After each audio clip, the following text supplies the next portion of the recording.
everybody an opportunity to get through their applications. I'm going to ask everyone present on the board, our professionals, and anyone in the public to two games.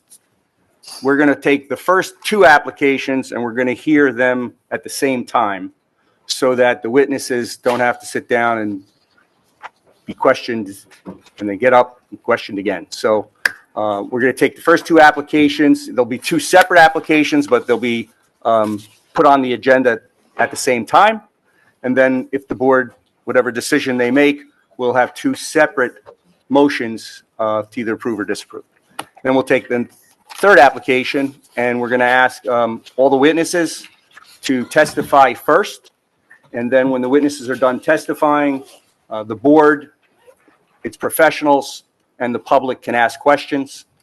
And then we'll see where we do with getting both applications initially done and the third application also done tonight. We're going to try to get them done. We have a 10 o'clock stop. If we hit 10 o'clock, we'll poll the board. And if the board wants to stay for half-hour increments, we'll stay for half-hour increments to try to get this done tonight. So thank you. I ask everyone to rise. Pledge allegiance.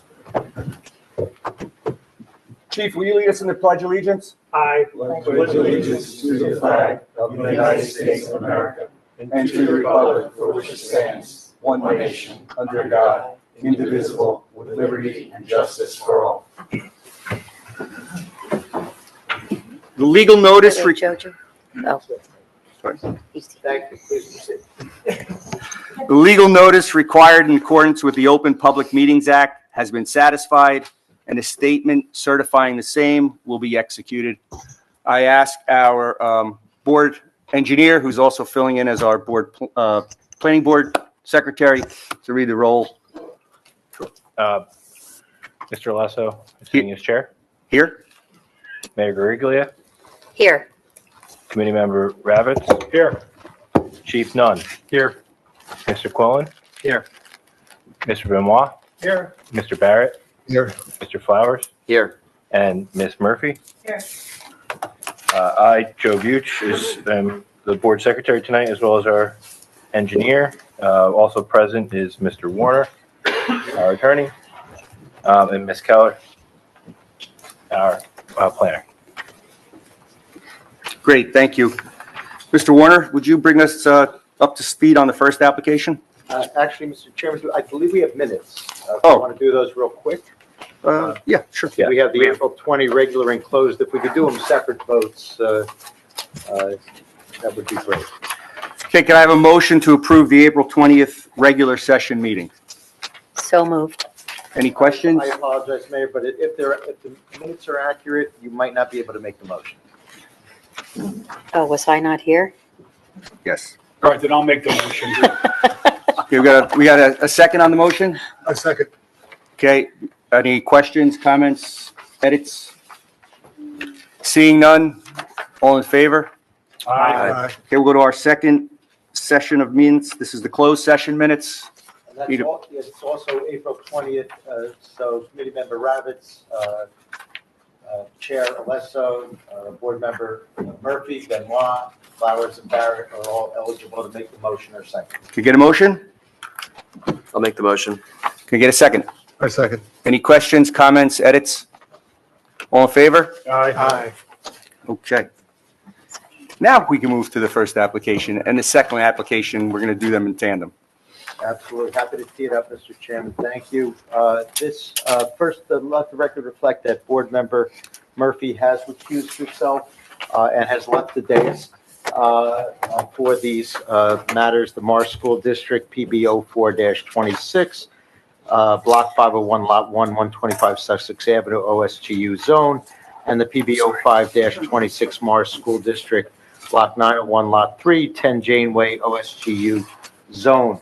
Both these matters are capital project reviews, as the board is very familiar, but for the benefit of the public and as a refresher, perhaps for the board, they are under Section 31A. Whenever a planning board such as ours shall have adopted any portion of the master plan, which we have, a school board, before taking action necessitating the expenditure of public funds incidental to the location, character, or extent of a land development project, which these two projects are, shall refer the action involving such project to the planning board for review and recommendation in conjunction with its master plan.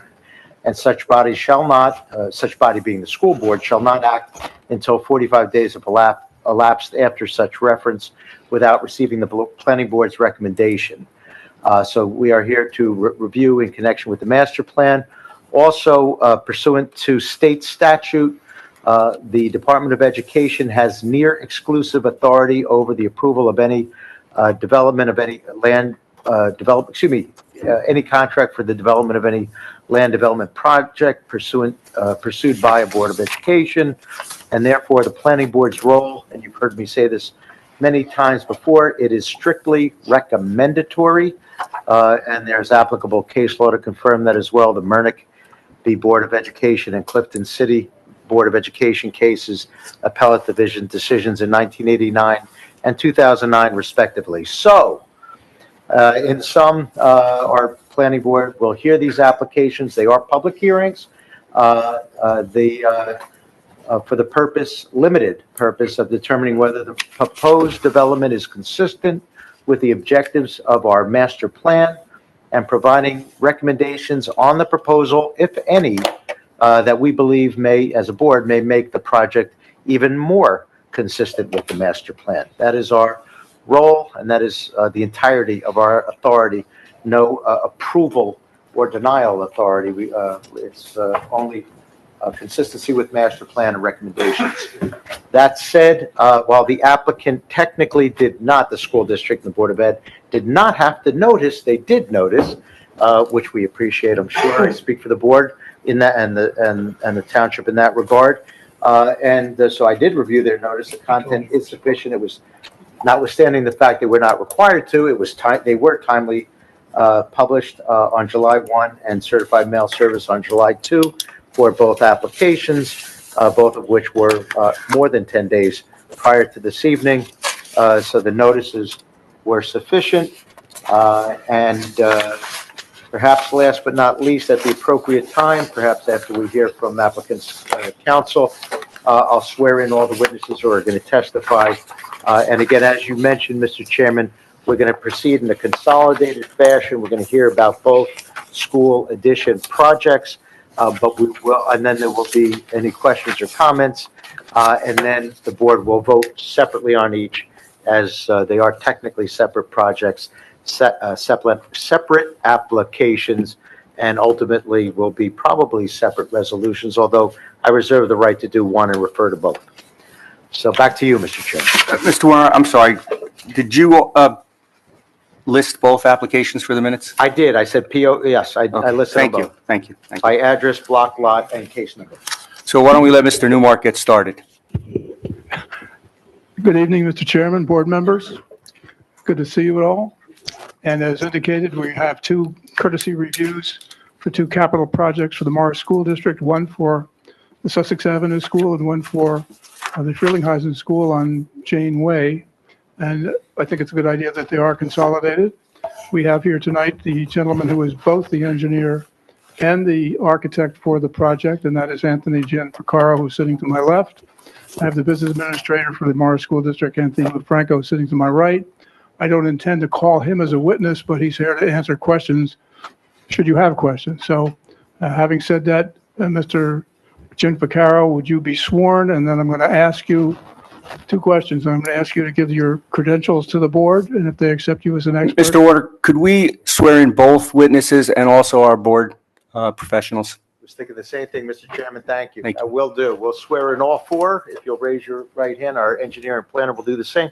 Do all four of you swear to God or affirm that the testimony you're about to give is the truth, the whole truth, and nothing but the truth?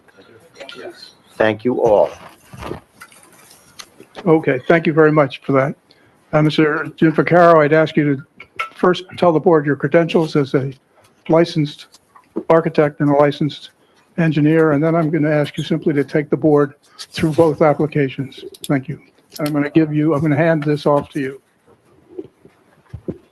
Anthony Gianfrancaro, 111 Howard Boulevard, Mount Arlington. I am a licensed professional engineer in the state of New Jersey. I'm also a licensed architect in the state of New Jersey. My license is in good standing. I've testified more times than I want to think in front of planning boards, boards of adjustment. I've testified before this board also. I think that's good. Thank you, sir. Okay. Okay, so I'm just going to jump right in. We presented 4 plans. Mr. Chair, Sure. could you just, this is the first application. Yes. Could you just make it Yes. known to the minutes? Sure. The first application, the first 2 sheets I'm going to talk about are for the Sussex Avenue School, Elementary School addition.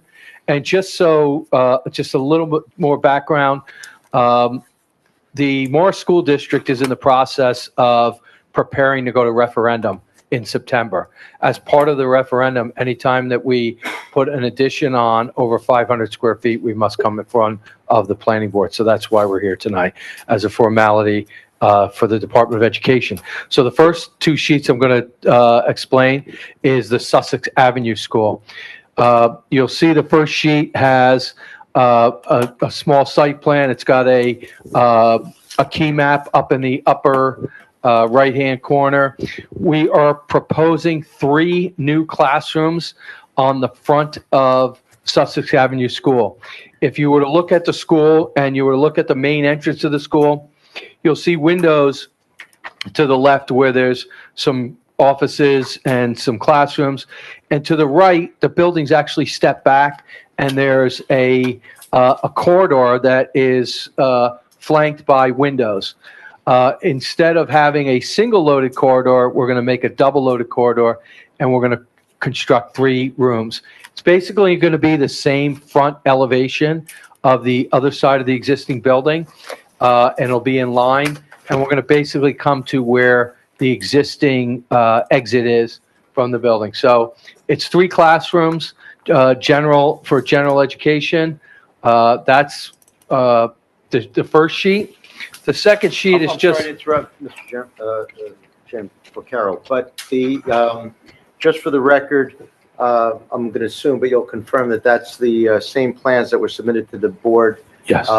with the application materials more than 10 days in advance of today, and you'll give us the last revised date, if I'm correct? Yes, so the first drawing was SP1, and it's dated November 28th, 2025. Is And the that, last revised date? there wasn't any revisions to it. Okay, that's fine. Actually, I think that does match. And up that's with what drawing we received. SP1. Okay, so that is showing, again, the key map in the upper right-hand corner and a small plan on where its relationship to the sidewalks, existing sidewalks around the building. Right now, it's, It was submitted more than 10 days in advance, does not have to be marked as an exhibit. Please proceed. the next sheet is drawing A1, same date, November 28th, no revisions. And it's more of it's an architectural plan, and it's the floor plan showing the size of the rooms, where they're going to be located, furniture, and so on. Again, it's 3 classrooms. It's pretty straightforward. It's currently there's grass in the area, and that's where we're proposing it. Okay. Do you want me to go right to the next one? With the chair's permission, I think that's the process, and then, Okay. Sure. I guess there'll be questions from the Okay. board, professionals, and members of the public, and comments for the public. Are there 2 witnesses? Well, we have one, and Oh, sure. one answering questions only, so. Please proceed with the Okay. second application. The next sheet that we sent to the board was drawing SP1 dated February 3rd, 2026. It's the site plan. And again, similar to the other one, there's a key. I'm sorry, sir, this is for the next project. Yes, right? this is for the- Freeland Middle School? Yes, I'm sorry. It's for the Freeland-Heisen Middle School edition. So what the proposal is on this particular addition would be to construct 8 new classrooms, 7 general classrooms, and 1 classroom that's about a double-size room that would be for a STEM lab or, the science, technology, engineering, and math type program. We also are proposing toilet rooms, boys and girls toilet rooms, and a connecting corridor to connect to the existing building. The proposed addition is behind the existing school. So as you approach the school from the north coming south, you enter into the big circle in front of the school where the parking lot is. You would actually have to go around to the left-hand side of the building and go all the way around to the back in order to see the location. So you won't be able to see it from as you enter, but it's around the back. Again, this application is to put the corridor about 10,000 square feet, of which, again, 7 regular classrooms and 1 STEM room. And that's the application for this one. And again, The floor plans on that one as well? and yes, I'm sorry, my apologies. Drawing A1 is the 4th sheet, a little bit bigger plan, more of the architectural floor plan. Again, A1 dated February 3rd, 2026, no revisions. Again, you'll see the square footage of each room, boys and girls toilet rooms. And again, this is also part of the entire referendum. So the referendum's not broken up into capital projects and additions. It's all encompassed in one question that will be in front of the voters in September. Could we move to questions by the board? Mr. Flowers, you want to start? If you have any questions. Chief, none? No questions. Councilman? Just happy to see as many girls' toilets as there are men's. There you go. No Mr. Barrett? questions. No questions, Chair. Mr. Benoit? I was thinking you probably need more girls' toilets. Well, But we Follow the won't get into National that, Plumbing so- Code. Let's not get into that whole. Other than that, I'm fine. Mr. Quillen? I'm going to be the outlier. I have some questions. Sure. First of all, on the referendum, could you just repeat what you said? Is it the fact that these additions are in excess of 500 square feet that requires the additions to be specifically named on the referendum? Anytime that we propose any addition, whether it's part of a referendum or whether it's just part of a capital project, if we ever put an addition on a school of more than 500 square feet, the Department of Education requires that we appear before the planning board in the municipality of wherever the building's being built. So that's why we're here, because it's part of the approval process. Okay, so it's not related to the referendum. It's only related to the referendum is because because the additions are part of the referendum. So, I mean, obviously, we're, keeping our fingers crossed that the referendum is successful. If it should not be successful, then these additions will not be built. So this is part of the referendum that, again, everyone who is a registered voter in Morristown and Morris Township will be asked to go out and vote on September 15th. So I should be embarrassed to be asking this question, but does the referendum specifically mention the additions? Yes, it will. The So question, the referendum asks the voters to approve the additions, not just a tax increase. the referendum question will inform the voters on everything that we're proposing. There's HVAC upgrades to a lot of the schools. There's ceiling and lighting replacement. There's some toilet room upgrades. There's boiler replacements. So there's a lot of pieces to the referendum. As part of the Department of Education requirement, we have to appear because of the additions. Okay, it's interesting that you mentioned HVAC. I walked around the Frelinghuysen School and I noticed all those individual air conditioners. I don't know how much of that will be changed, but There will be changed. the building looks a little outdated, walking around and looking. We're at all doing those window units. replacement also at Frelinghuysen. There's quite a few projects. Yeah. And it will be in the referendum question. Then I have a question about the Sussex Avenue School. The 3 classrooms will They'll use up the whole corridor length from the left-hand side where the building projects outward all the way to the I guess it's an emergency exit to the right. Yeah, so as you enter into the building in the main entrance, there's 4 doors that enter into the main entrance. The office is to your left-hand side. The area to the right, the building is actually stepped back, okay? And there's a big glass wall, if you would, windows, that if you go to the right and you walk down the corridor, there's rooms to your left, okay? But to your right, you're looking outside. We're going to fill that area in with these 3 rooms. Okay. And how close to the sidewalk will those rooms then come? How much grassy area will be left?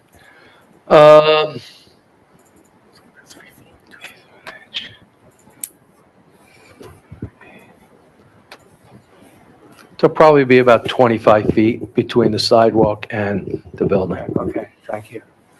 And then on the Frelinghuysen Middle School, I have one question, which was asked or was mentioned in the Environmental Commission report. They asked about the driveway that goes around the school, around the back of the school. Right. And they kind of, I guess, made an observation that it looked like it would be difficult to continue having a driveway that goes all the way around the back of the school. Could you comment on that? Yes, the driveway is now going to stop at the addition. We'll have just a small area for handicap parking. If someone should want to park here and get closer to the building. And then as it comes around here, it'll also stop. So we're going to take the roadway that goes through where the addition is, we're going to be taking that out. Okay, you don't see that as a problem? No. It's kind of an emergency access road or not? How is it used now? We're still able, a fire truck will still be able to get around the building if, God forbid, there's an instance that is required.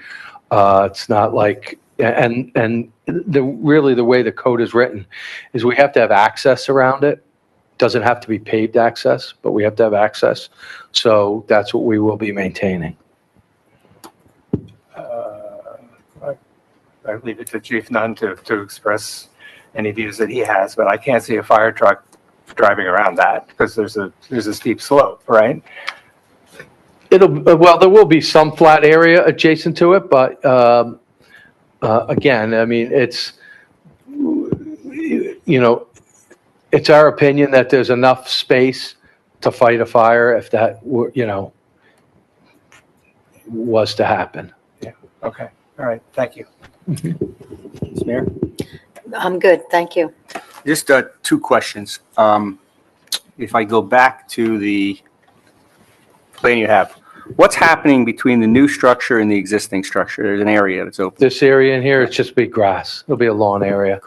And then the Environmental Commission, Mr. Quillen mentioned one of their questions, but both applications had a bunch of recommendations. Do you want to just address them? Sure. I mean, just briefly, I mean, they ask about some drainage, obviously. If the referendum is successful, we will be preparing construction documents in order to get a permit. I'm sure that your municipal engineer will look at it for any drainage. The Sussex Avenue addition is only 2,600 square feet. It's certainly a minor development. Even this just falls short of a minor development. Or 10,400 square feet, where 10,800 square feet would be a quarter of an acre. So, but any drainage, we'll certainly will have your engineer review that. Okay, seeing no other board questions, we're going to flip it over to our engineer. To stay on that topic, we had reviewed this previously, and they're confident that both projects remain minor developments, which would mean that we have basically lock rating considerations and drainage patterns to maintain with minimal need for any mitigation. And if the project was to increase in that footprint to a major, we've coordinated to ensure that that would be reviewed and comply with the state standards. And that statement's really, I don't have any other questions, but I just wanted to make that statement to corroborate his testimony. Thank you. Our planner? Nothing for me. Mr. Warner, you started it, we'll let you finish it.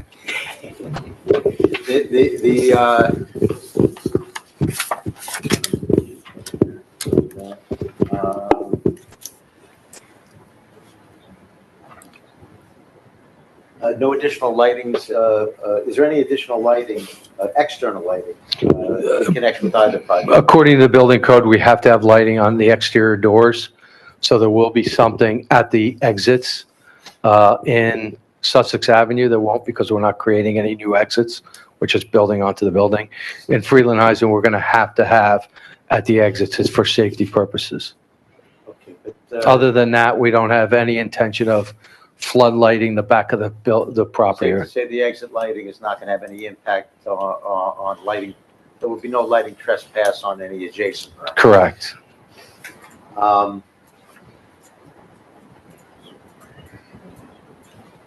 And are any trees being removed? Not in these two applications, no. Nothing further. Thank you, Mr. Chairman. Thank you, Mr. Warner. Do you have any questions from the public? If so, please come up to the podium, give us your name and address, and ask your question. Mr. Chairman, you do have the discretion to do question and comment together if you wish, or to keep them separate. Seeing that nobody came up for questions, does anyone want to come up for? I guess we'll wait till Mr. Newmark. My timing's impeccable, isn't it? You close the applications, and then we'll open up for public comment. I have nothing to add. Then we're open for public comment. If any of the public would like to have a comment, please come up to the podium and be sworn in. No. Seeing none, Mr. Newmark, would you like to sum up your I don't think applications? anything needs to be said beyond what's already been said. Great. You have a grasp of what's going on. Then we're going to flip it back to the board for a motion on the first application. And just to be clear, and I apologize, as I know I was the first time, but, so for each of these, I'll assume, well, you'll let me know, if it's not, but if not, I'll assume it's a motion to find that the plan is, not inconsistent with the master plan, and if you have any recommendations above and beyond that, you'll let us know. Okay, we'll open it up to a board member to make a motion. I'll move that we make that statement that was made by Mr. Warner with respect to the Sussex Avenue School application. And that's, just to be clear, that's PB 0426. That's correct. That's it, 0426. You got a second? I'll second that. Is there any comments, questions?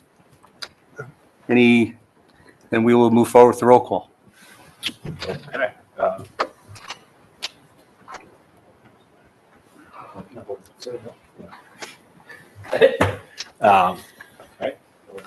Does not know. Then last. That's fine. Okay. Chairman Alessa, Yes. Mayor Griglia, Yes. Committee Member Ravitz, Yes. Chief Nunn, Yes. Mr. Benoit, Yes. Mr. Barrett, Yes. Mr. Flowers, Yes. and Mr. Quillen. Yes. Congratulations. Carries. First application moves on. Let's go to the second application. We look for a motion from a board member. This is for PB 05-26. Mr. Chairman, I'll make that motion. Consistent, not inconsistent with the master plan. The second? I'll second it. Okay. Any questions, comments? Seeing none, get a roll call? Chairman Alessa, Yes.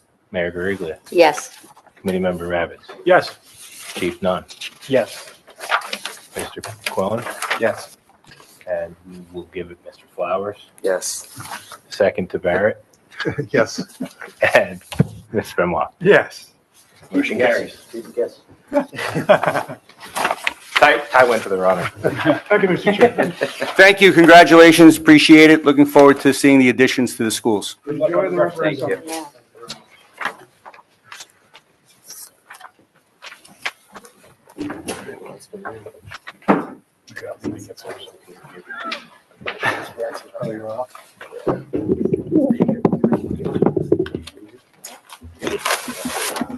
We'll pause for a second to let the next applicant get prepared.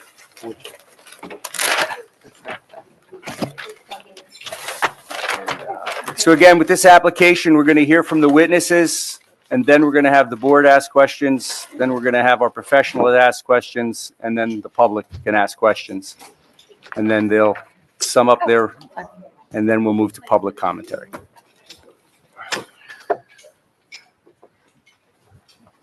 Oh, do you want to announce the? No, I want you to. All right, I will announce it, Mr. Chairman, certainly. You are presiding, you will direct, who will announce. This matter is PBO 6-26 Morris Sketch Road LLC, Block 1901, Lots 1, 1.01, and 3, 540 West Hanover Avenue, 79 Ketch Road and 99 Ketch Road, all in the OSGU zone. Amended preliminary and final site plan approval and minor subdivision approval extension request. And with this particular matter, Mr. Chairman, while, in my opinion, both members Murphy and Flowers could hear the application because it is an amended preliminary and final site plan approval, out of an abundance of caution, if not overabundance of caution, I believe Ms. Murphy is not going to hear the matter, and I believe Mr. Flowers is also not going to hear the matter, still leaving us with 7 board members, more than a sufficient quorum to hear the matter. So that is why I believe Mr. Flowers will be stepping down from the dais for this application. Thank you, Mr. Warner. Thank you, Mr. Flowers. And if I may continue, I did have an opportunity to review the notice for this application, found the content to be sufficient, found it to be timely served. It was certified mail served on July 9th, published on July 10th, both at least 10 days prior to this evening. So the board does have the jurisdiction to hear and decide the application this evening, should we conclude this evening. And with that, I'll turn it back to you, Mr. Chairman. Yeah, just one other comment. We have this application, just remind everybody that we have some questions for witnesses. Please try not to be redundant in asking the same questions if the questions are even asked and answered. Thank you. I'm up. You are. Good evening, Mr. Chairman and members of the board. Amanda Curley from Dave Pitney on behalf of the applicant Morris Sketch Road LLC. By way of background, the applicant was before this board almost a year to the day. It was July 21st, 2025, and it sought minor subdivision of block 1901, lot 1 and 1.01 to create a development lot to be known as lot 6, as well as 2 remainder lots, and then also sought preliminary major site plan approval to permit a 50-unit, 100% affordable development on proposed lot 6. Back when we appeared last July, it was indicated we'd be back for a final approval, so here we are. In the interim, I'd like to note that when we were here last July, we talked about financing and applications and why we were there seeking preliminary only. I'm happy to report that since that time, we have received tax credits from the New Jersey Housing Mortgage and Financing Agency. We got 9% tax credits, which were wonderful. So that was what happened in the interim. Now, tonight we are seeking 2 things. So we're seeking an extension of the previously approved minor subdivision. The resolution said that that had to be perfected by August 18th of this year. We're seeking a 1-year extension of that for many reasons, but one of which was a prerogative writ was filed against the preliminary approval in the minor subdivision, and that made its way through Superior Court. And we got our order dismissing their complaint in April. So that was a long time of litigating. So that was part of the reason we're seeking this extension. And we do intend to have this perfected prior to August 18th, 2027, probably in the spring of 2027, but just want some wiggle room to make sure that we have enough time to get all our final unappealable approvals before we subdivide and perfect that lot. The other thing we're seeking is amended preliminary and major site plan approval. Now, I know earlier I said we were coming back for final. It's amended, but only for a very, very small reason and out of an abundance of caution. So last time we were here, there was communications with respect to emergency access through lot 3. which is also owned by Morris County. We talked to Morris County and also the Morris County Housing Authority, which is the long-term tenant on Lot 3, and we secured emergency access. So secondary emergency access through Lot 3. Now, because we were adding Lot 3 to the application, we went ahead and made it an amended application. But that's really the only change. There's no further development on Lot 3. We're not messing with Lot 3. We're just going to use it for that emergency access as requested by this board when we were here last year. Importantly, this is not a redesign. This is not a new project. The application continues to propose the same 50-unit affordable housing community in 3 buildings, 14 supportive units. And most of the refinements were due to requests by this board or outside agencies. The property remains governed by the Ketch Road redevelopment plan. We are not seeking any relief. And tonight I have 2 witnesses. I have Eric Keller from Bowman, who was here last year and testified. And then we have a new person on the scene, Julie Diston of WRT, who's our new architect, who will kind of go through the design changes that we made. I'm in receipt of 3 reports, one from Bright Route Traffic, July 13th, 2026, the TCC report dated July 17th, and a report from the Environmental Commission dated July 15th. Mr. Warner already talked about the notice, so I can skip over with that. And I would like to now introduce Eric Keller. What I'd like to do, if you don't mind, could we have both of your witnesses? Sure.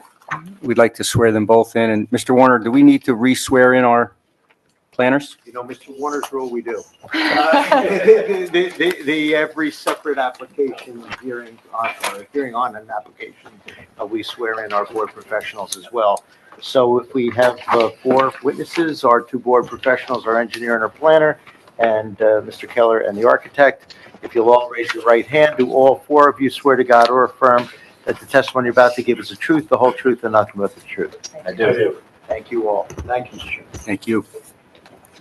Mr. Keller's going to go first. Mr. Keller's going to go first, and I'm going to let him go through all his qualifications. He was here last year. Mr. Keller, is your license still in good, valid? As both an engineer and a planner, yes. Then you're accepted. Thank you. And just for clarification, you're seeking acceptance in both areas of expertise, correct? We'll do all 3. We'll do engineer, planner, and traffic. Traffic engineer? Just to cover the bases. Okay, and you're a civil engineer and you have experience as a traffic engineer as well, correct? Yes. Okay. Mr. Chairman, all 3 good? Yes, thank you. Okay, board accepts you as in all 3 capacities. Thank you. Mr. Verch, can you put up the existing conditions aerial that's in that site exhibit folder? And we're going to mark that A1. In the site exhibits folder? Yes.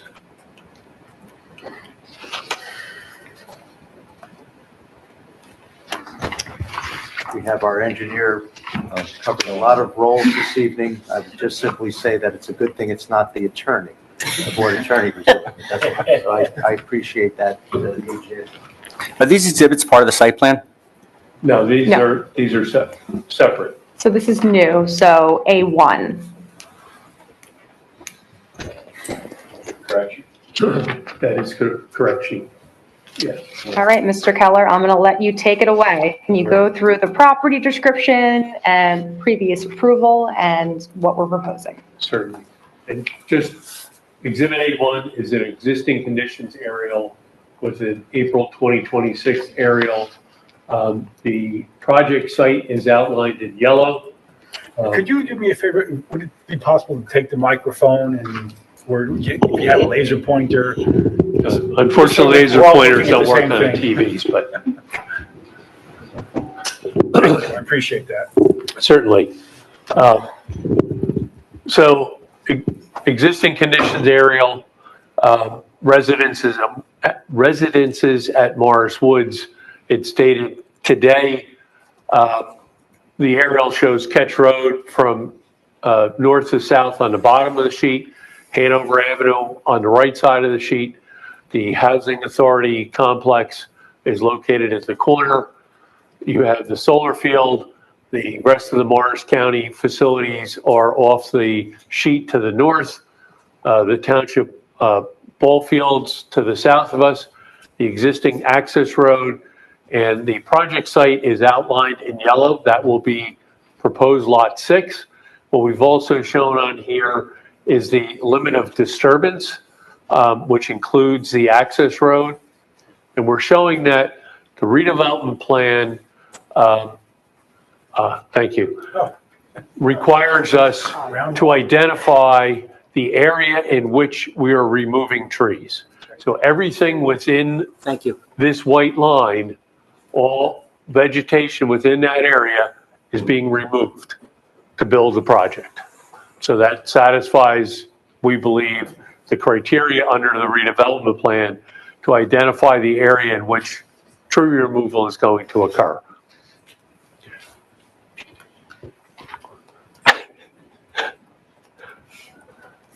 I'm Do- fine being Vanna White tonight, don't worry. All right. So the existing county lots are lots 1 and 1.01, which wrap around to the west and south of this site. Lot 3 is a county-owned parcel that is occupied by the Housing Authority facilities, and adjacent to us to the east is the existing Morris Arc Home, which is accessed from Ketch Road. The proposed development site contains 3.54 acres, and it is within the Ketch Road redevelopment area. The site is constrained by freshwater wetlands. They were delineated by our consultant. The DEP confirmed the delineation of those wetlands via an LOI, letter of interpretation, dated January 21st of 2026. The wetlands all have a 50-foot transition area. They are intermediate resource wetlands.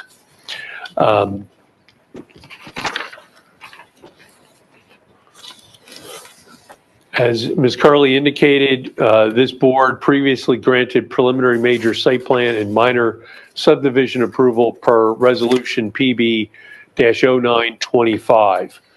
The minor subdivision is to create Lot 6 out of lots 1 and 1.01 to accommodate 50 affordable rental dwelling units, including 14 supportive housing units, all within 3 buildings.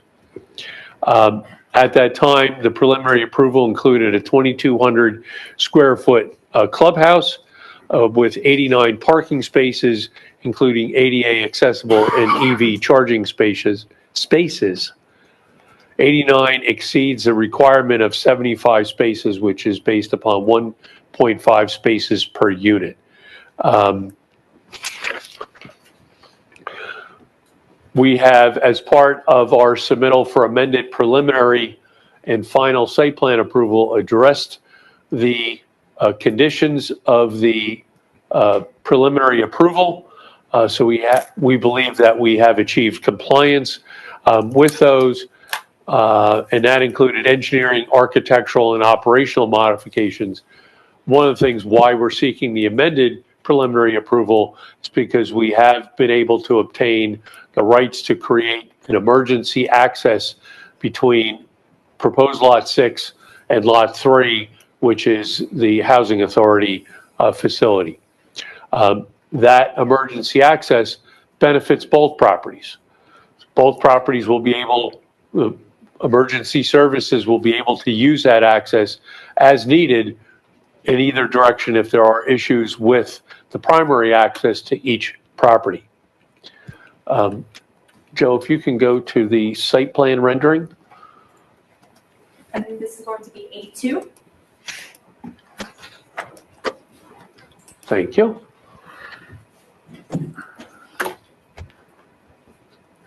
So this is the same underlying aerial as Exhibit A1. This is entitled Site Plan Rendering Residences at Morris Woods. It is also dated today. And what we have done is we have superimposed the landscape plan from our site plan set onto the aerial. Building 1 Building 1 is a 3-story building located at the northwestern corner of the site. Then Building 2 is 2 stories, and Building 3 is also 2 stories. The Morris Ark home is to the east of that. The clubhouse is located to the south of Building 3. The roadway alignment is as it was under the preliminary approval.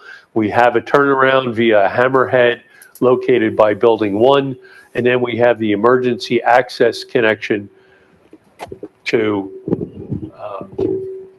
the housing authority off of the driveway between Buildings 2 and 3. And there's been no change with respect to the number of units, the number of buildings.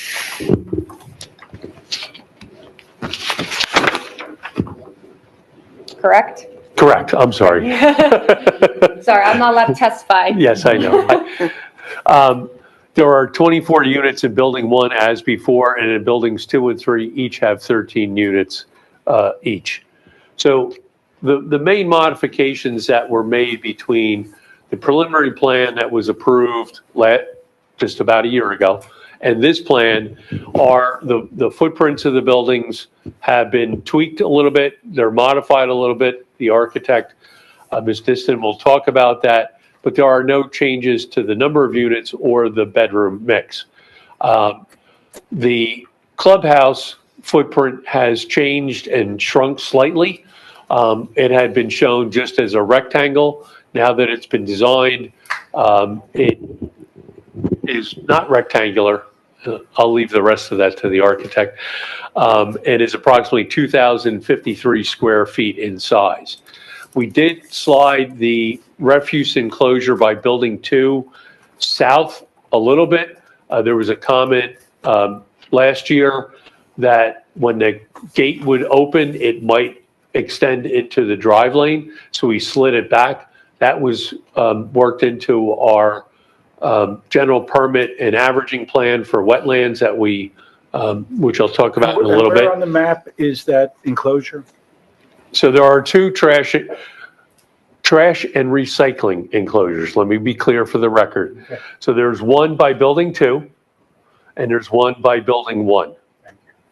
So both are the same size, 15 feet by 20 feet. They will accommodate trash receptacles and as well as recycling. Trash will be handled by a private carter for Both, I believe. for both, yes. Correct. So there was a comment, I saw something about our truck turning movement showed waste management. It's just a generic vehicle that we use. We have no idea who the carter will be.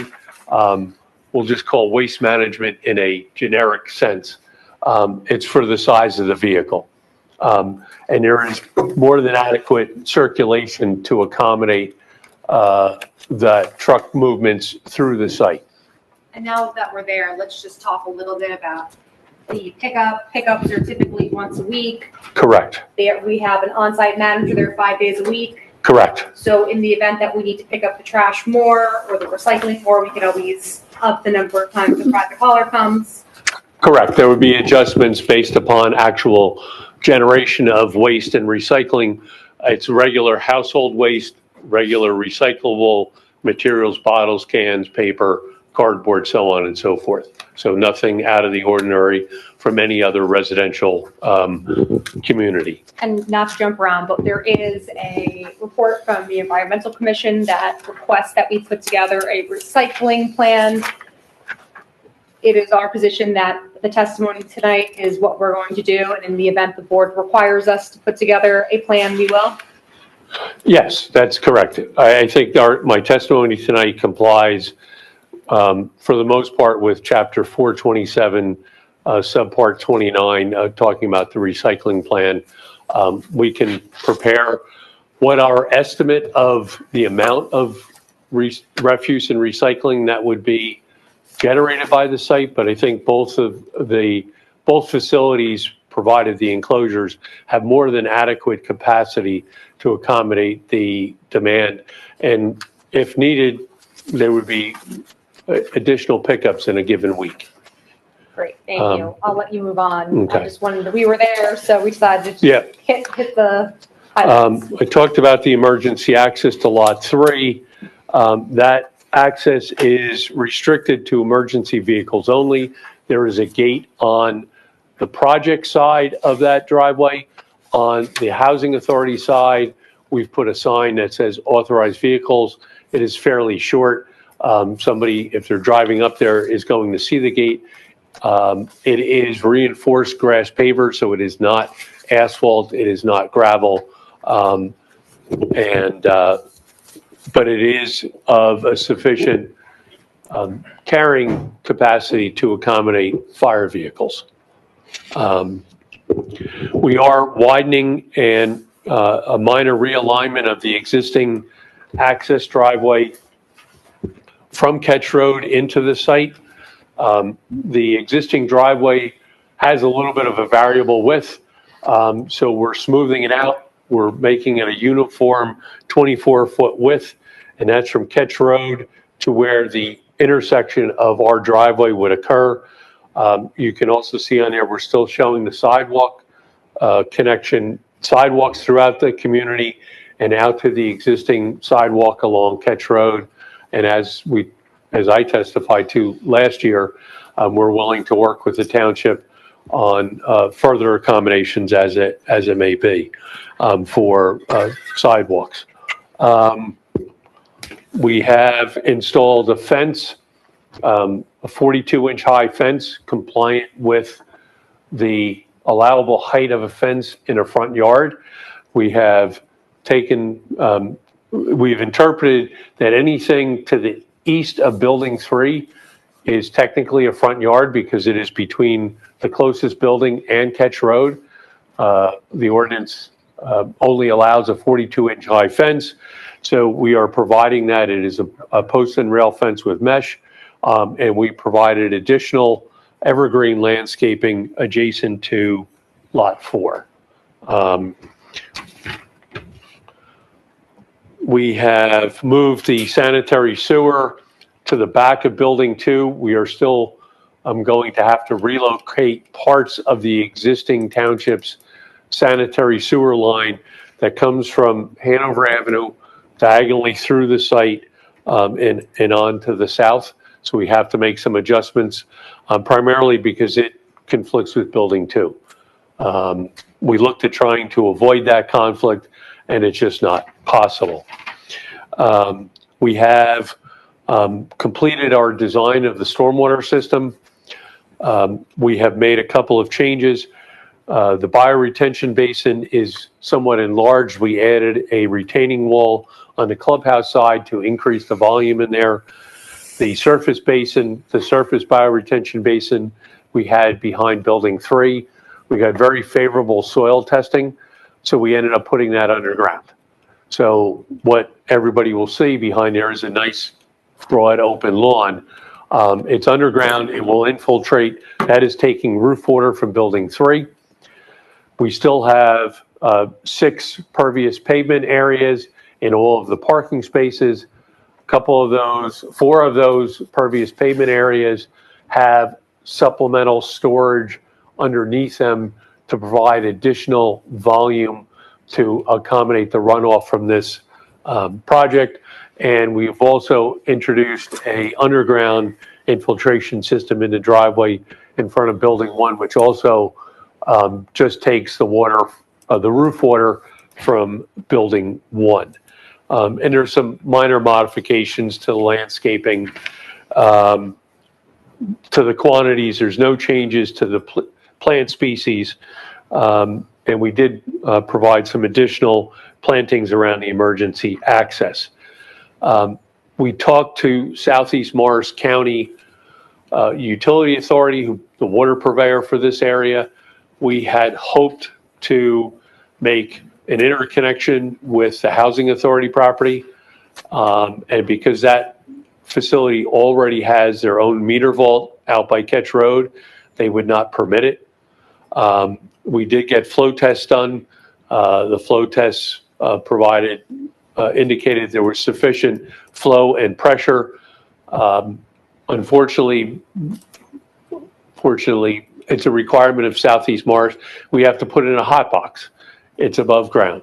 At our TCC meeting, and I've dealt with the board planner's office many times on this, the hot box will be painted, treated, and will be a neutral earth tone color, and will not be the bright brushed aluminum boxes that you tend to see in a lot of other places. We did also add a hydrant by building 3, and all of the utilities will be underground. Covered that. And as I indicated, we have, we believe, addressed all the conditions of the prior approval. Conditions 4 and 5 talk about architectural design. I'm going to defer that to Ms. Diston. Outside agencies, we have submitted to the Morris County Planning Board.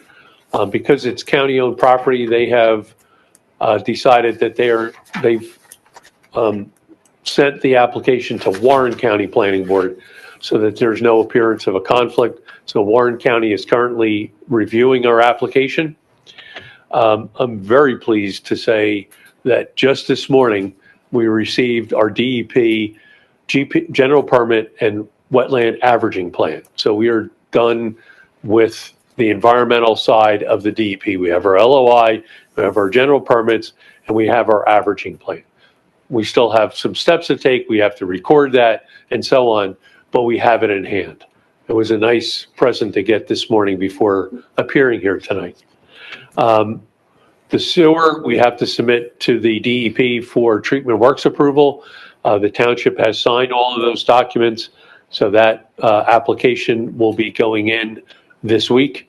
And we hope to, they have 90 days in which to approve it.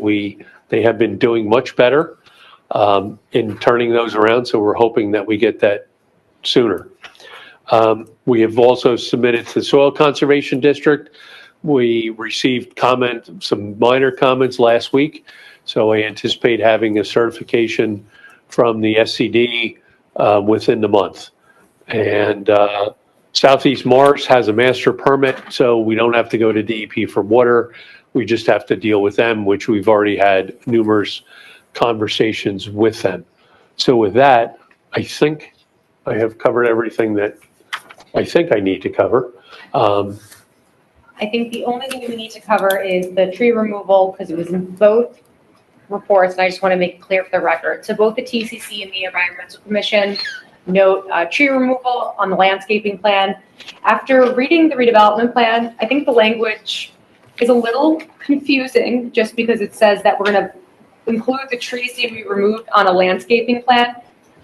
I've never seen that before because a landscaping plan generally shows the improvements and landscaping, not what's being removed, correct? That is correct. So what we can do, and that's why when I showed Exhibit A1, we put the limit of disturbance on that plan.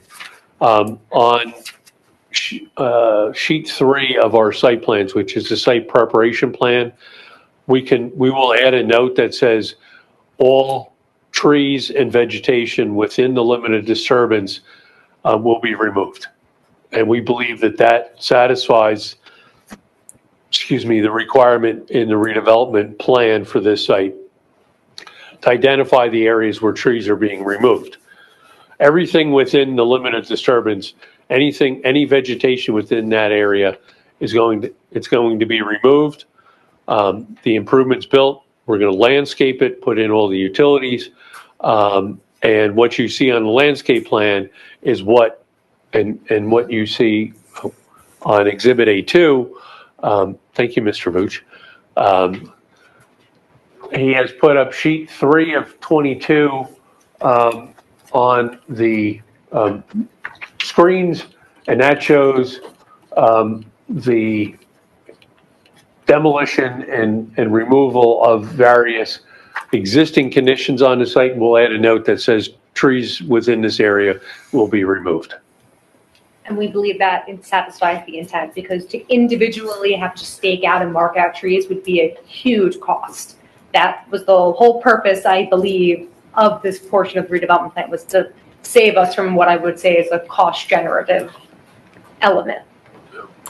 And then just to close, if you could, there is an exhibit in there called, it says fire truck in the name of the document. This is part of the site plans, it's sheet 21 of the site plan set.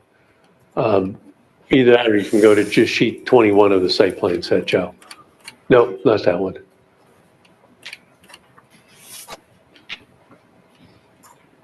Sheet 21 and 22. Yes, there you go. So in green, this is the township's aerial truck. It shows it entering, making a right turn in off of Ketch Road, circulating through the site, being able to turn around by building 1, and then also exiting out through the housing authority property. The fire truck can maneuver through the site, will not go over any curbs. Yes, it will take up the entire roadway, but if they're coming in for an emergency call, you know, their movement takes precedence. And if you go to the next sheet, Joe, this is the single unit truck, aka a garbage truck, a delivery truck. We have shown this circulating through. Most refuse pickups today are front load trucks. They come in, they pick up and dump it over. If it is a rear load truck for recycling, they would just turn around at building 1, back up to the refuse, throw the recycling in there, and then they would be able to come up to the enclosure by building 2. Thank you. And yes, there are minor incursions of that vehicle across the center line of the driveway. Not unusual for a truck. These driveways are designed compliant with RSIS to accommodate passenger vehicles. And we're talking about 1, maybe 2 trips a week, maybe 3 at the outside of a refuse vehicle. And not unusual to have those vehicles cross over the center line of a roadway. I'm sure they cross over the center line of many municipal streets. And Brightview Traffic Engineering, they reviewed this and they were fine with this. That is correct. We So, have their updated report dated July 13th, 2026, and comments have been addressed. July 1st. so I don't have anything more on direct. Great. So, oh, we're going to move to the architect. You said you were going to listen to all of us. However you want to do it, Mr. Just one question. Yes, sir. This is for our engineer. Yes. Did we get a copy of the July 13th update? It seems like everybody here Brightview. has the July 1st still. Brightview. So we all have a bunch of questions about the Brightview July 1st that maybe we won't ask because they'll be in the July 13th. I'm happy to pass this around for the board members. So essentially what happened is we have the July 1st and then we resubmitted on July 10th, a response letter, and then we got the July 13th. So I'm happy to mark this maybe as Exhibit A3, and I can pass it around to board members. That'd be great. I don't suppose we could all get copies. I only got one, I'll give you mine. I got 2. You got 2. Mine has our, Yeah, I can go run a couple. ours, If you I want. don't, so mine. do we really need the, I mean, has what we have. no, she has 2 copies already. I'm saying, We'll let one go that way and and one one go go this this way. I don't know, yeah, it's necessary to go print off a whole bunch of copies. way. Thank you. You're welcome. appreciate the accommodation. And we'll say that Exhibit A3. You're going to save a lot of questions by sharing. Like I said, I'm fine with being, Vanna White this evening. You can bring up the architect now. Great. Thank you. Julie, You're come on up. All yours. The mic? You get the mic. And now, Julie, because this is your first time here, I believe, why don't Yes. you let the board know about your background and qualifications. You do not need to stand. Hello, good evening, everyone. My name is Julie Diston. I am an architect at WRT and principal of the firm. I have about 25 years experience, graduate of the University of Notre Dame, Bachelor of Architecture, and have gone before, licensed architect in the state of New Jersey and several other states in good standing, and have gone before zoning and planning boards all across the state. Great. And your license is current? Correct. Yes. Mr. Warner, acceptable. We have to be qualified as Yes. an expert in architecture. Great. All Thank right, Julie, why don't you kind of how you got here, because you were new to the team, and then go through the design. Yes, happy to. So we joined the design team as part of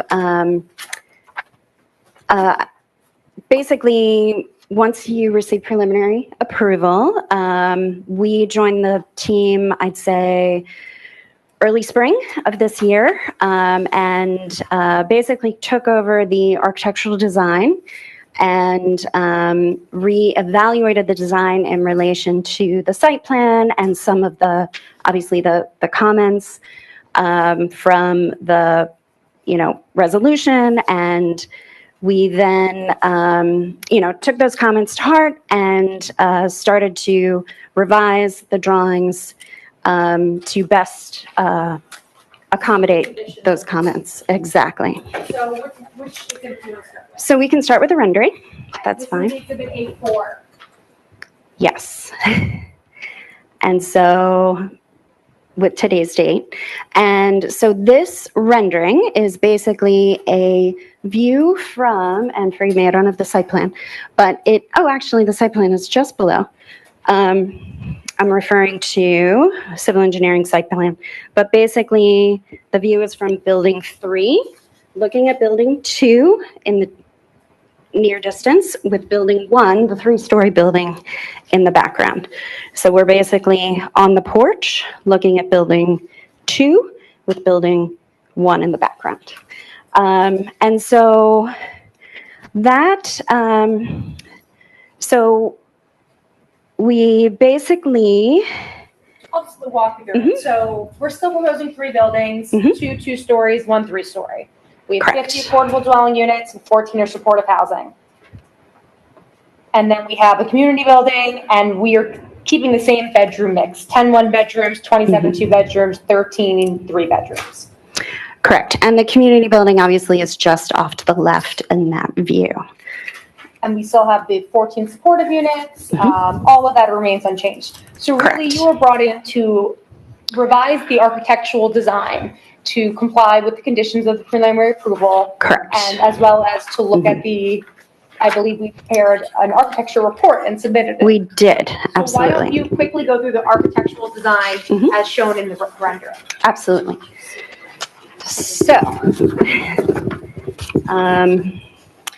and we may actually, so basically what we did was we refined the preliminary design in relation to revised elevations.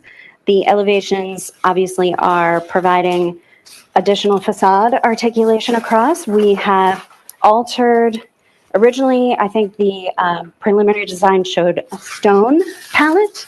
We actually are providing a brick up to about 1.5 stories, basically to the top of the windowsill on the second floor.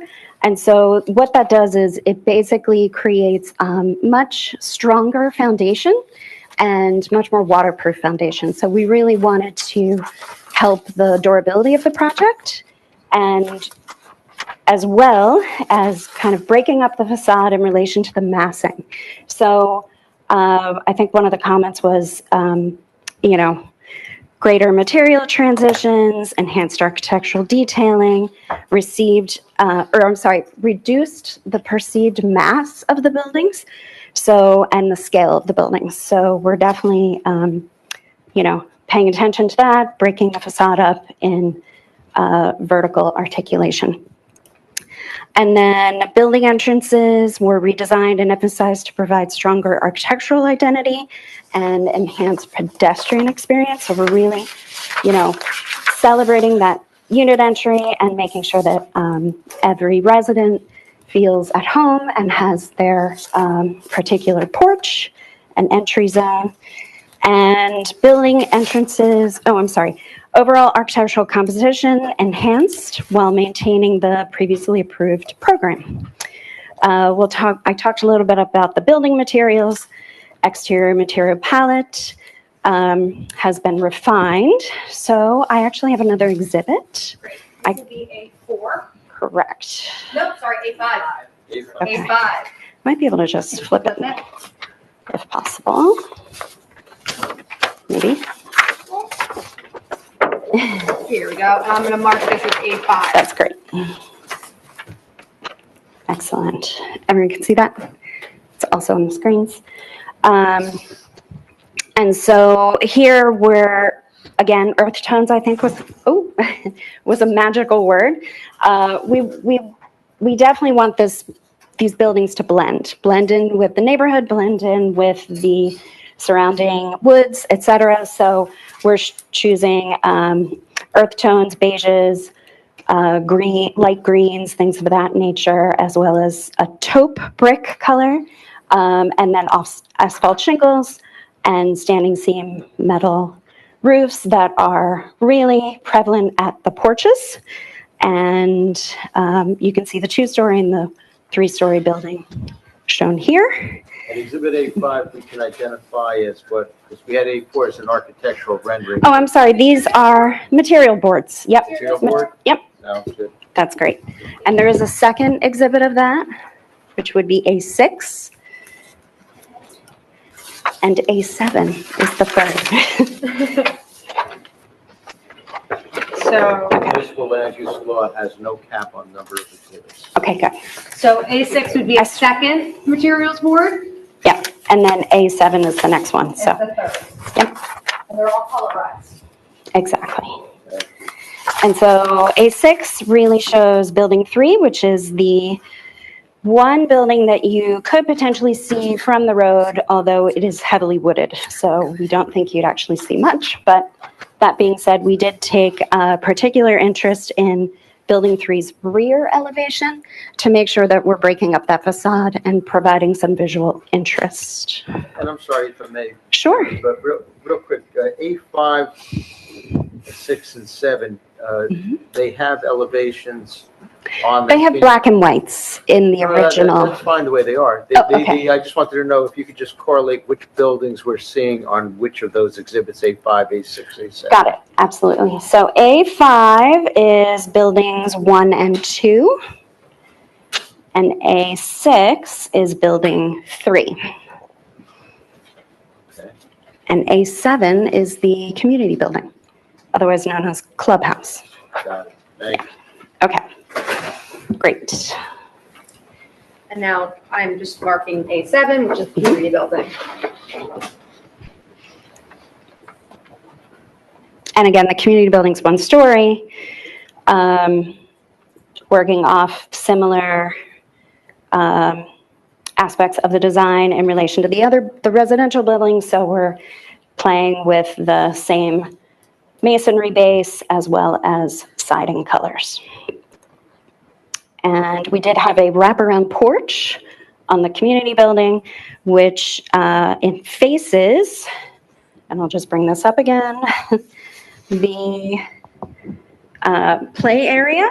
So it's providing additional shade for individuals watching children. And the community building was reduced from 2,200 square feet to 2,053 square feet. Correct. It went on a small diet. And it continues to provide the same type of resident amenities, but we did remove community laundry. Correct. In Yes. favor of community laundry. Correct. Thank you. But yes, it has a community room, fitness area, etc., and management and maintenance for the residents. Okay. Okay, so we talked about community building. Residential units, total unit count remains unchanged. The mix remains unchanged. The affordable housing program remains unchanged. I think Amanda went through all this, the housing units. And then why don't we move on to the architectural design report? Okay.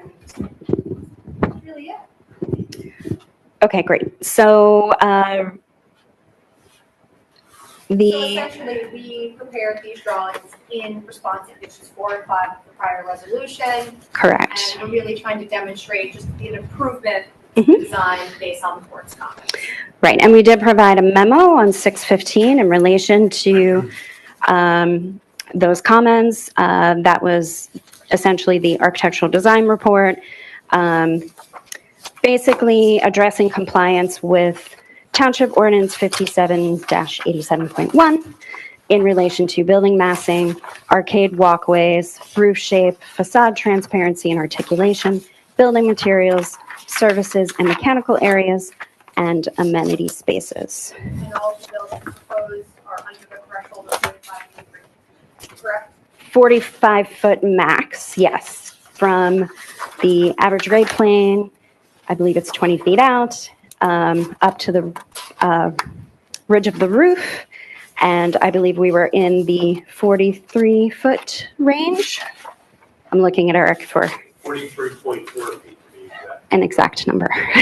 Thank you, Eric. Correct, the 3-story, yeah, obviously. Buildings are Much shorter, yes, agreed. Okay, and then so our revised building elevations demonstrate improvement over the preliminary approval and satisfy the architectural objectives established by the redevelopment plan and the board's prior resolution. Revisions maintain the previously approved development program while providing a more cohesive, attractive, and residential architectural appearance. Some conclusions, again, no changes to building count, unit count, bedroom mix, or overall site organization. Architectural revisions improve the overall appearance of the development. Plans satisfy the architectural conditions contained in Resolution PB 09-25 and support the granting of amended preliminary major site plan approval and final major site plan approval. That's all I have for. That's it. Great. Okay. And we're going to ask Thank the you. board members for questions for both witnesses, and maybe just to make it simple, the architects, I'm happy we'll go to. through the architect and then Yeah. we'll make it simple. So we'll start on the other end. Mr. Barrett, No questions for me. Mr. Benoit. I just want to say that I appreciate all the nice architectural work that was done over the last rendition, Thank you. which I understand was preliminary, but I appreciate the subtleties, the tones, the massing, the visual from the neighborhood to the back, to the rear of Building 3. I thought that was critical. I'd like the subtle tone changes, the 7/12 roof, and the general scope. I'm pleased with the changes that were made, so I appreciate that. Thank you. I don't have any particular questions for you, no, because you've addressed everything that I was concerned about. Thanks. Great. Mr. Quillen. So I agree with Mr. Benoit. These facades are significantly more attractive than the ones we saw at the preliminary stage. So I'm pleased to agree with him about that. I did want to ask you about the colors. So the colors that you're showing in these colorized versions are pretty close to what you expect the actual buildings will look like? We do. It's obviously during construction, we will pick a basis of design color, and then hopefully the contractor can find a similar range. So that is the intent. Okay, and the matter of the laundry room in the community building was mentioned. So that's Yes. been eliminated, and instead each dwelling is going to have a washer and dryer? That's correct. Because I think previously that was going to be optional. They were going to have to buy their own. Each unit will have a washer and dryer. Okay, all right, thank you. That's all I had. What's the capacity of the community center? How many people, like when they, whatever they have, you know, they hold a meeting there, or they have, Sure. general, just yeah, curious, The general how- room. I don't know if we have that exhibit. I could bring up the floor plan. You have it? Excellent. Oh, great. So basically, I don't have the exact dimension, but I'll look over here. I could read off the plan for you. Yeah, can you- The community room Yeah. is 362 square feet. Right. So, so the intention would be, and it has a small kitchenette, basically, just off to the left. So these community rooms are really meant for residents and residents' functions. So, in general, our maximum occupancy is usually no more than 50, but we'll defer to the code, which will evaluate how many people you can actually have in that room. okay, yeah, just curious how many. if you Say again? held Something there, how many people? 44 maximum Oh, okay. occupancy. Thank you, project manager. That's it. Thank you. Okay. Chief Gunn? No question. Councilman? Just a quick question. I mean, thank you for the presentation. It was very informative. But I was looking at the drawings and I see a lot of roof. And personally, I'm a big proponent of solar. Was solar ever considered for, you know, because of the demand, the energy demand now being placed, you know, nationwide, and certainly we're not immune to it. Any use of alternative energy No. ever considered? It was just, I just thought I'd have to ask that. Yeah. I think it's really something that, and this is generally to anybody who's going to come before the planning board in the future. I'm a big proponent of alternative energy, and I think it should be something that would be looked into by, you know, all future projects. That's it for Or at me. least the weight, the weight of any future solar panel could be supported by the roof. So with the existing roof, do you know, support? To be considered? Yeah, that's certainly something we could look into in relation to, Would you stipulate to that? I'm sorry, one more time, I missed that. yeah. No solar on this project. That's what we weren't I think asking if it's- you were solar. What we were asking is if you would design the structure so that it could be sufficiently capable of handling solar, should that be something that's considered down the road? Mr. Chairman, the issue is these are, you know, individually metered units. So now you have a common facility. How do you can't take that common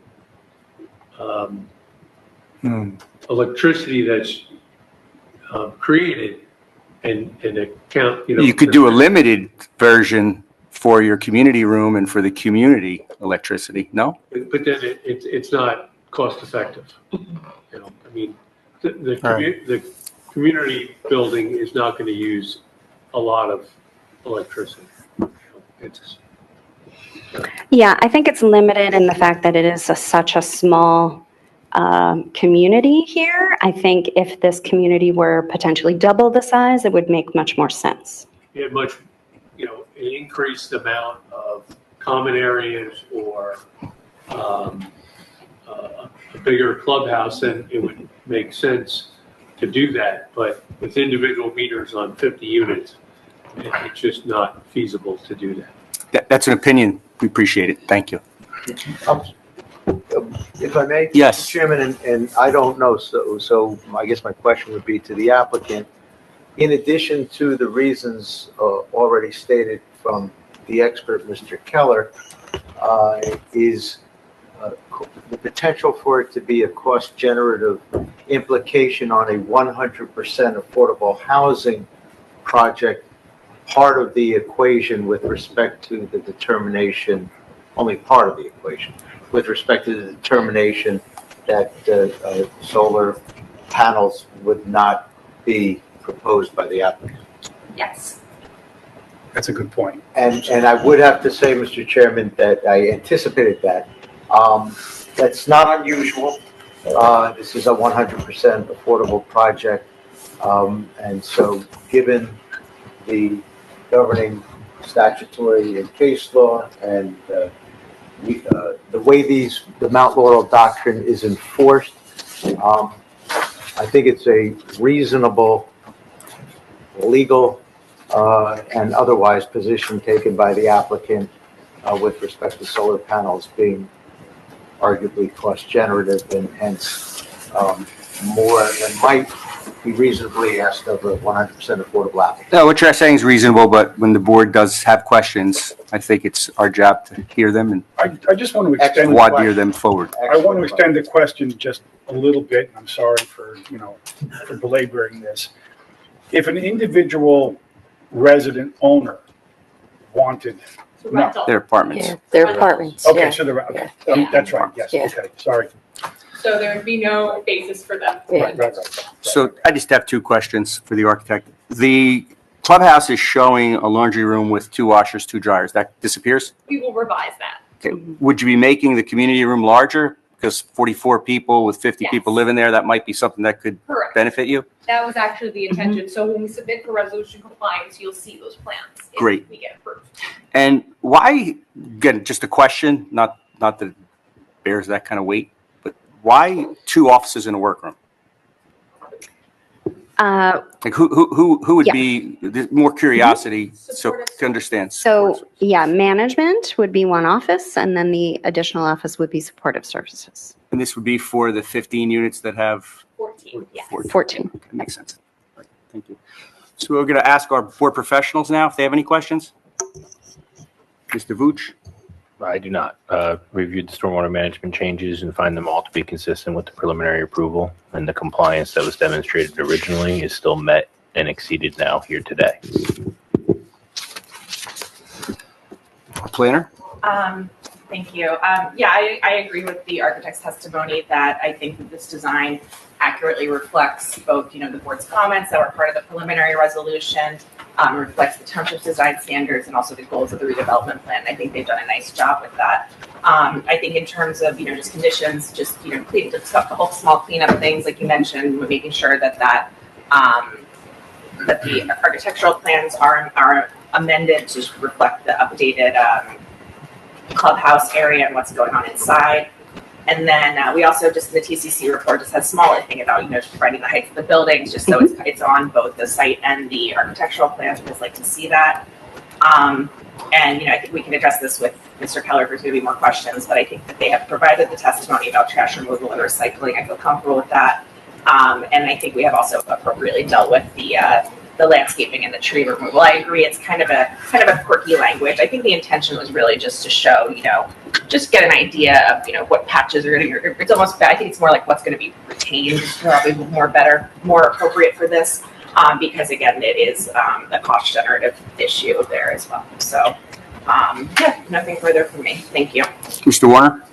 Very quickly, the conditions of approval, and I haven't heard otherwise from our engineer or planner, certainly seem to have all been addressed in the context of this particular application. And should the amended preliminary and final be granted, certainly we would expect that to the extent any conditions have not been fully satisfied from the prior approval, that they'll be carried forward as long as they're not inconsistent with the new approval, and those obligations will remain. I guess it was clarified that the owner of Lot 3 is the county, as is the owner of the other lots, but the long-term leaseholder for Lot 3 is Morris County Housing Authority, so I appreciate that. The DEP wetland permit was provided. It certainly appears as if our traffic engineer has found to his satisfaction in the July 13 report that all the items that were carried over from his previous report have been addressed. Bear with me. We have the easement situation resolved for the emergency access. We have an explanation as to why the applicant is seeking minor site subdivision approval extension. Perhaps, Councilor, you could just quickly address, I think it's 46F, I'm going from memory. 47F? That it shall be granted if they're, 47F. yep, shall be granted if they're outside agency reviews still pending. We do have outside agency reviews still pending, so that's one reason. Also, the whole prerogative writ was filed and dismissed with prejudice in April, but that was the reason for the delay. Right, there's a 45-day period thereafter for appeals, which only very recently expired. I assume also you have not yet gotten final approval. And Correct. not theoretically, actually, there's a 45-day appeal period after any resolution adopted, memorializing any final approval as well. So it would not be prudent perhaps to file the subdivision before that period expired, correct? Correct, and we still have the county approval, which we need, which we expect, and a couple other outside agency, including the soil district. So that's why we're asking for the year. We do suspect that we will be able to start construction sometime in the spring of 2027. That's what we are targeting. We're asking for the additional 6 months just as a buffer because you never know. We think 1 year is reasonable, given the fact that it was litigated for how many months? Like 8, 9? So that's the reason for the extension request. And I think in a very broad sense, you're asking the board, or saying to the board in essence, if it's too early to file, it can't be too late to file. Mr. Warner, when would the filing should have occurred? Well, normally there's a 190-day period for a minor subdivision. Most minor subdivisions are not projects such as this. We provided in our original approval at the request of the applicant that they be provided a 12-month period. So we're beyond that 190 at their initial request, anticipating that it would take about a year to get back here, and they were almost right by just by a day. But are we asking for a 6-month extension or They're asking another for full 1 year? year beyond the original 1 year, which the board has the authority to do under 47F of the municipal land use law. And so long as there's a justification for the extension, you'll decide if it was sufficient, but you heard it. I just want to Well, make because sure. if we went to, we couldn't perfect the subdivision right now. Couldn't do it. So that's really the reason. That was my point. How can you be too late if you're, if it's too early to do it? So once we've gotten resolution compliance, and we have all our outside agency approvals, then we'll subdivide the parcel. It will be transferred to us, and we'll start the construction. Okay, we skipped Mr. Keller, so we didn't give the board so we don't need to wrap up just yet. Mr. Keller, I'm not sure if anybody has any questions for you, but we went a little out of order there, and just didn't want to disrespect you by not, and also the board want to make sure that they get their questions answered. So we'll start with Chief Nunn and go the other way this time. Mr. Evans? Real quick, on your A2 drawing that showed the, I guess the aerial view of, there was some green space behind buildings 1 and 3. One of them is like a retention basin that's underground, I think you mentioned. And behind building 1, there's somewhat of a large lawn. This is just a lawn area back here. Behind building 3 is an underground infiltration basin. I was wondering, because we are losing a lot of trees, and I understand the need for that. Is there places to replace some additional trees in some of the wider green spaces that we're looking at on that exhibit? I'm looking for, I believe we are planting 37 shade, evergreen, and ornamental trees throughout. Those are the ones that are shown on your exhibit, correct? Yeah, I mean, they're around buildings 2, in the bioretention basin, and at the perimeter. I mean, this area to the rear is all wooded. It goes steeply up to the Mars view.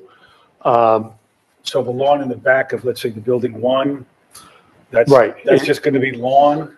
Yeah, there's a swale across the back, which goes into this inlet at the southwest corner of Building 1.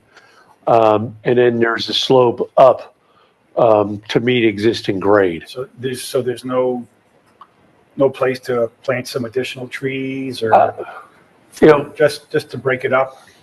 well, I mean, there's existing vegetation that's being preserved, Okay. you know, so we're trying to reach a balance of providing shade and some openness for the residents, and also, you know, watching the costs.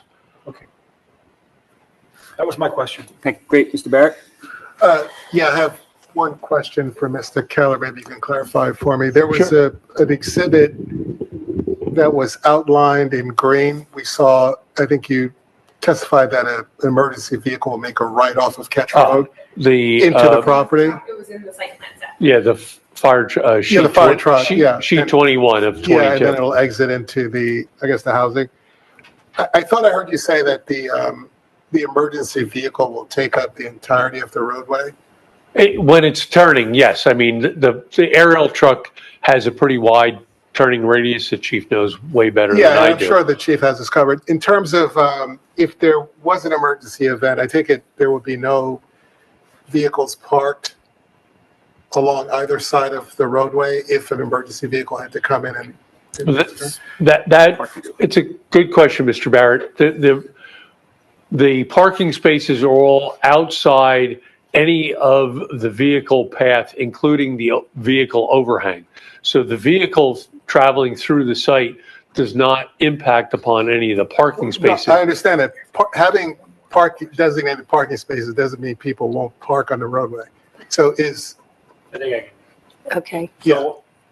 it's likely that at some point they'll have to implement some type of fire lane and things like that. Sorry. And I knew you had it covered, Chief. Yeah, I mean, normally with these projects, if it's not on the plans when they're submitted, when their final plans are submitted, which will highlight fire lanes and such, we'll just recommend that they be added. Okay. Or require they be added. So it's a common practice, and in a situation like this, we make sure that that is, you know, highlighted, that it's taken care of. Perfect. Thank you. All right? That's all I have. Great. Mr. Chair. Mr. Benoit? For Mr. Keller? Nothing additional, thank you. Mr. Quillen? I have a question about the emergency gate. Yes. This may bore everyone, but I'm just curious how those work. How does one get access through the emergency gate? Crash through.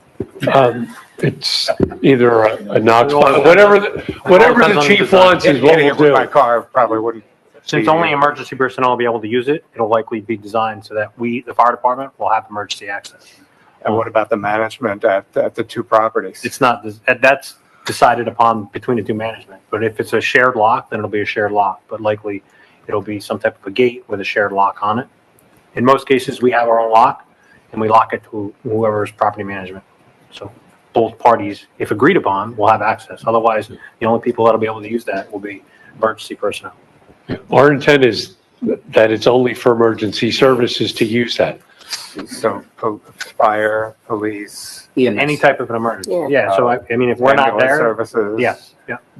But you would be all right with the owners of the two properties having emergency As long as it access? doesn't hinder our ability to access that, And if you they would want to also- share it for a reason, in some cases, they may be doing some type of construction where they have to come up with a plan. In most cases, they should advise us that they're going to use that for that time frame while they complete this project. So it's not uncommon for that to happen. Well, I mean, just ongoing access. No, it would never be used No. for that. It's not designed for that. No. Okay, all right. It can never be used as an ongoing point. Both parties would never allow that. No. But it's not uncommon for them to use it if they need to for, an unplanned reason, like a tree coming down and blocking another entrance for an extended period of time. Right. Things like that. I think that's also why it's grass pavers, not Correct. asphalt, Yeah. the material as well. We're not trying to encourage it. We're trying to provide emergency services with the ability to maneuver between the properties should they need to. Right, I'm just trying to Yeah. figure out who decides when there's an emergency and when an emergency comes up. That wasn't Sometimes- originally on it. That was recommended. We requested. It's a great idea. I'm not opposing it. I'm just actually trying to say the people in charge at the property should have some kind of automatic access, but apparently that's not the way these things are usually done. If it hinders the ability for us to use it, it's not going to be granted. Okay, all right. That's all I have. Thank you, Mr. Cologne. Mayor? No, good. I have just one quick question. Sure. Your lighting plan shows P1 through P5, and P1 through P5 all seem to have the same height. I'm assuming the difference between a P2 and a P3, and the reason why I'm asking is P3 is on Ketch Road. And if anyone is wondering about the lighting on Ketch Road, I figured this is your opportunity to tell us why it's a P3 and not a P2. And I believe its difference is lumens. It's probably lumens and possibly the optics. Oh. Now, let me just get the plans.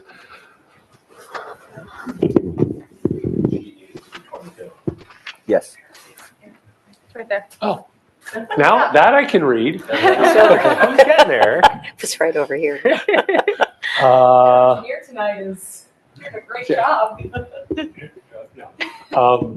P2 has a lower lumen level than P3, and P2 is the sidewalk and P3 is Ketch Road. okay, so that's why it's a lower lumens, because we're just trying to illuminate the sidewalk itself. You have the rear shield on P2. Right. And the symbol. Yes. So, and P4 also has the rear shield as well. Yeah, I'm just worried about Ketch Road. That's why I'm asking the question. How much light we're going to be throwing out to Ketch Road. Joe, can you pan down and then zoom in on, so you can see that along the sidewalk, we have 0.5 foot candles at the end of the sidewalk and 0.1 at the roadway. So I don't know where Cobra Head's. I'm talking about P3. P3. Yeah, that's the one I'm in question about. P2 I'm fine with. Yeah, So this is a half, there's something wrong with the point to point. This is a half a foot candle Isolux here. So we want to balance, we want to light the intersection so somebody can see that there's a vehicle there. So half a foot candle is not overly lit. You know, that's kind of like the minimum that we want to design to. I just want that in the record, so you're good.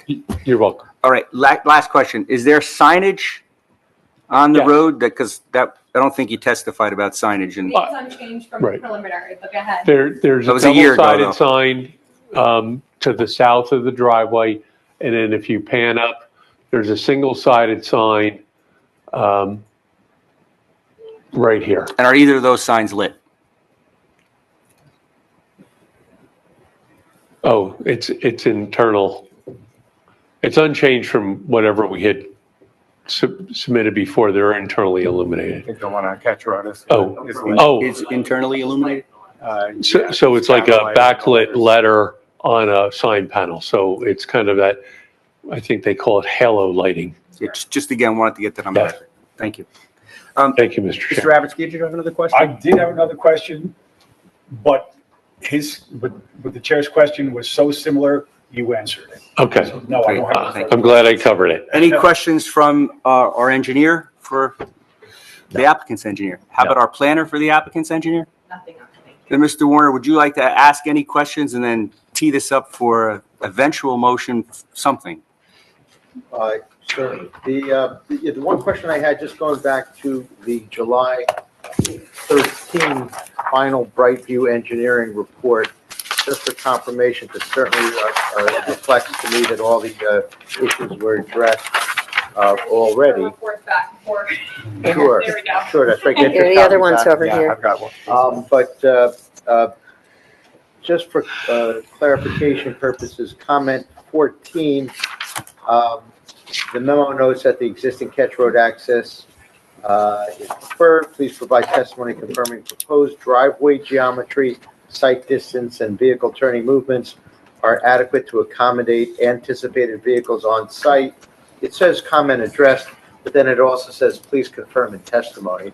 So you're here, you're under oath, you're the expert, please confirm in testimony. I've covered vehicle turning with the fire truck and the single unit. Site distance, the location was chosen. There is more than sufficient site distance. The alignment and design of that roadway has been presented to the township engineer. He can speak for himself, but I think he's satisfied. We did widen it and make it a uniform width. So I think we have covered our bases on that, on the access driveway. So in your professional expert opinion, it's adequate to accommodate anticipated vehicles on site, correct? That is correct. And just because we brought us here, you know, you did identify 2 other driveway alternatives. You did an alternative access report, and you've decided that the Ketch Road access is the safest and best option. That is correct, and the township's traffic consultant has agreed with that determination. Great, thank you. Nothing further, Mr. Chairman. Mr. Chairman, I just have one more comment. Yes, please. On the architectural drawings. I want to commend our planner and our TCC for elucidating the comments that we had at our last meeting, which this architect could answer. Because I don't think that they were very well stated at our meeting, but what came back as a result of the comments that our planner and the TCC made really made a big difference. So I want to commend our team in what they did. I just think that we don't do that all that much, but I think in this case, we want to make sure to do that. And I also want to mention, I appreciate getting rid of the vinyl exterior. I'll be sure to extend that compliment to Liz, and, you know, Okay. you gave us good material to work with from the comments of the hearing, so thank And you. maybe. Thank you. Thank you. Yeah. Oh, was he was here back then. How quickly they forget. Yeah. Mr. Warner, I believe we're going to need 2 separate motions. One to extend the site plan app. I'm sorry. Well, actually, yeah, we So sorry, filled in 2 our things. Questions and comments for the I public. just assumed that there wasn't any public, so my mistake, apologize. Is there any public questions for either of these witnesses? Seeing none, is there any public commentary on this application? Seeing none, we will now move to the question. We have 2 separate motions to make for 2. We have an extension of the, we have a final for the application itself. We've And we have an amended preliminary and final, and then you have the extension of the subdivision for 1 more year. From what date? From August 18th, which is when it expires. So your resolution from last year gave us until I just want the board to understand what their, August what the 18th, timeline they're extending. 2026. We Very want good. 1 more year. So through August 18th, 2027 to perfect the minor subdivision. And then the second request is amended preliminary and final major site plan. Well, we're going to wait for Mr. Warner to say that. No, that's, Okay. no, that's not, no, I appreciate the help. I'll always take it. So starting first with the amended preliminary and final major site plan approval, no further relief necessary. My understanding is that to the extent there are any outstanding matters set per the testimony from and either, well, actually just our planner's report, a TCC report, I should say, which I obviously don't think there were any, but that those would be addressed as a condition of approval to the extent any of the conditions from our prior approval, the preliminary and minor subdivision approval, to the extent they have not been fully satisfied and are not inconsistent with an approval tonight, would also continue to be ongoing obligations of the applicant. And I might have gotten 1 or 2 clarifications tonight, so if you can bear with me for a moment, and I'll just confirm. Well, we do have the hot box to be painted a neutral earth tone color, etc., but that was in our previous approval as anticipated that it might have to be. Now we have confirmation that it will have to be. So that's not necessarily a new condition.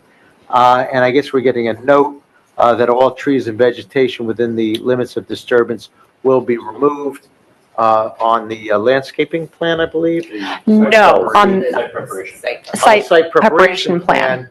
to satisfy the intent, if not explicit, requirement in the redevelopment plan with respect to tree removal identification.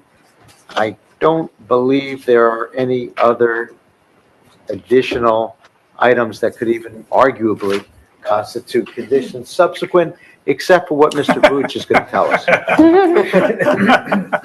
Tracking the revision to the architecturals for the common building. For the, To remove the washer and to dryer. remove the washer and reference. dryer and Correct. flip that space. And make the community room larger. Larger, right, as a result of the office space, whatever's being removed. Oh, the washer. Wash, dryer. the community laundry. Washer dryer, right. Okay, that clarification.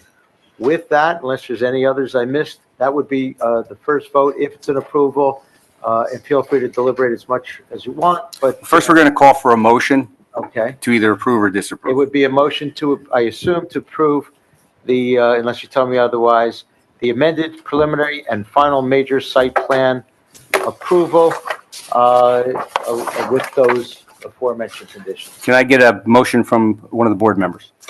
I'll move that. Motion by Mr. Benoit. We need a second. I'll second. Second by Chief Nunn. Is there any discussion on the application before we vote? Seeing none, we'd have to roll call, please. Roll call, Chairman Alessa. Yes. Mayor Gariglia. Yes. Committee Member Ravitz. Yes. Mr. Quillen. Yes. Mr. Barrett. Yes. Chief Nunn. Yes. And Mr. Benoit. Yes. Congratulations. Thank Now we'll go to you. the second one. Right, and that is for the extension of the time to perfect the minor subdivision approval pursuant to Section 47F of the Municipal Land Use Law, an additional one-year period from August 18th, 2026, the current expiration date for perfection of the minor subdivision through August 18, 2027, as requested by the applicant. Unconditional on that one. Motion second roll, please. Can we get a motion to approve? I'll move it. Mr. Quillen approved a motion, first, seconded. I'll second. Seconded by Chief Nunn. Can we get a roll? I'm sorry. Any discussion among the board members? Seeing none, can we get a roll call? Roll call. Yes. Chairman Alessa. Mayor Gariglia. Yes. Committee Member Ravitz. Yes. Mr. Benoit. Yes. And Mr. Barrett. Yes. Chief Nunn. Yes. And Mr. Quillen. Yes. Congratulations. Motion Thank you carries. so much. Okay, we have any other legislative matters to come before us? No, Not not that I at can this think time. Okay. No. I just have one question. I've been absent from some meetings because of a specific application that I have to recuse myself. I noticed that on Old Turnpike Road, one of the buildings that was part of the affordable housing has been seriously under construction. Did they not have to come back for a site plan approval? What building is 4 Old Turnpike. The tea room? Yeah, that's Tea room. the tea room. That's the, how many I haven't units? noticed. 6 or Yeah. seven? nine? Or not, yeah, it's for Renovated? the They took it down It's and just they're starting to build. Support. Oh. Right by the train. supportive, Did yeah. they need to come back for a site plan approval? They had not, I believe, Wow. That's a renovation? No. No, I just it's all interior putting in 3 renovations. units, right? Right, yeah, it's all, they didn't really change. Correct. Yeah, it's all It came in through inside. site plan I'm exemption. just asking the question. Oh, Oh, Yeah. okay. It came into our TCC through site plan exemption. Oh, okay. That's what. To be I went away for July we 4th reviewed- and it changed when I came back. Yes, we reviewed it, as a concept review and site plan exception consideration and found it was consistent with the site plan exception section of the ordinance. Require formal, as I recall, Formal board better action. than I. Did not require formal site plan approval from the planning. Anything else from the board? Okay, then we're just going to open up for public comment from the public that's not here. Okay, seeing no public, we're going to close public commentary. Do we need a closed session? No, we do not. Okay. Do we want to bring Mr. Flowers back for the final motion of the night? I would love to do that if he's still here. Is he still here? No, I don't I'm think so. joking. No, It's usually your motion, but usually he takes it when you're the chair. Unfortunately, I can't make that Right, motion you can't tonight, do so would that. anyone like to make a motion to close the meeting? I'll make that motion. Get a second? All in favor? Aye. Look at you, under.